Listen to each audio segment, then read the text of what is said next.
খান জসিম, আপনার কাছে প্রশ্ন হচ্ছে, আপনি একজন জুলাইয়ের সম্মুখ সারির যোদ্ধা এবং যাদের ত্যাগে জুলাই সফল হয়েছিল আপনি তার মধ্যে অন্যতম। আমরা যতদূর জানি যে ঢাকা বিশ্ববিদ্যালয়ে আপনি একদম ঢাকা বিশ্ববিদ্যালয়ের শিক্ষার্থীদের মধ্যে আপনার মতো আত্মত্যাগ খুব কম মানুষেরই আছে, সরাসরি একটি চোখ আপনি হারিয়ে ফেলেছেন।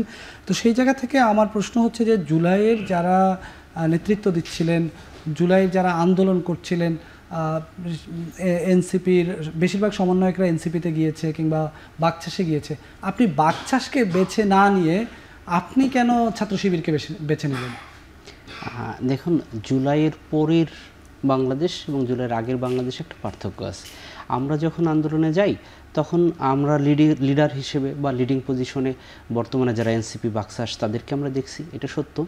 কিন্তু দেখুন, আন্দোলনে আমি আহত হওয়ার পরে, যদি আমি ব্যক্তিগত জায়গা থেকে বলি, আহত হওয়ার পরে যে কয়জন মানুষ আমার সাথে যোগাযোগ করছে নিয়মিত এবং খোঁজখবর নিছে, আমি বলতে পারি ফরহাদ এবং সাদিক, এই দুইজন আমার সাথে যে কয়বার যোগাযোগ করছে বা আমার খোঁজখবর নিছে, বাকি সব মিলিয়ে পলিটিক্যাল পার্সন যারা পরবর্তীতে যারা বাকচাষ বলি, এনসিপি বলি, ছাত্রদল বলি, অন্য সবাই মিলে আমার মনে হয় না তার অর্ধেকবার নিছে।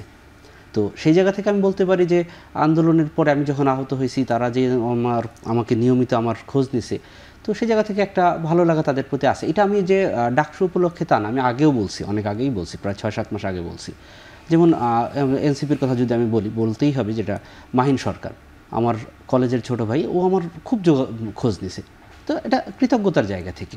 তো এখন এনসিপি বা বাকচাষে না যাওয়ার কারণে যে বললাম, ব্যক্তিগতভাবে তারা আমার যোগাযোগ, মানে আমার প্রতি তারা খুব আন্তরিক ছিল এবং নিয়মিত আমার খোঁজ রাখছে, তো তাদের প্রতি একটা ভালো লাগা ছিল। আর জুমা যে কথাটা বললো যে আমরা আন্দোলন পরবর্তী সময়ে যে শিবিরের যে কার্যক্রম ক্যাম্পাসে দেখছি, সেই জায়গা থেকে আসলে আপনি যদি স্টাডি করেন দেখবেন যে শিবির যত শিক্ষার্থী বান্ধব কাজ করছে, অন্যরা মিলে তার অর্ধেকও করে নাই, এবং তার প্রতিফলনটা তো আসলে নির্বাচনে হলোই। তো এই যে ব্যাপারগুলো, এই সব কিছু মিলে, এবং আপনি দেখবেন আমি বারবার বলছি যে আমি যখন ডাকসু নির্বাচন করার সিদ্ধান্ত নেই, ফেসবুকে ছোট্ট একটা স্ট্যাটাস দিয়েছিলাম 1 লাইনে। এরপর থেকে আমার মনে হয় আমি শিবিরের প্যানেলে যাওয়ার আগে সাদিক আমাকে কম করে 10 থেকে 12 বার ফোন দিছে যে ভাই আমাদের প্যানেলে আসেন।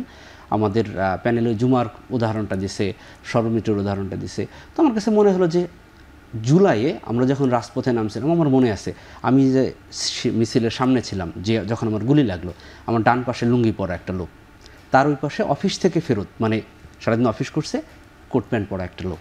তো এই যে নানান ধরনের মানুষ এক জায়গা হয়ে, এক হয়ে রাজপথে নামা, আমার ওই ইনক্লুসিভিটিটা আমি শিবিরের প্যানেলে পাই।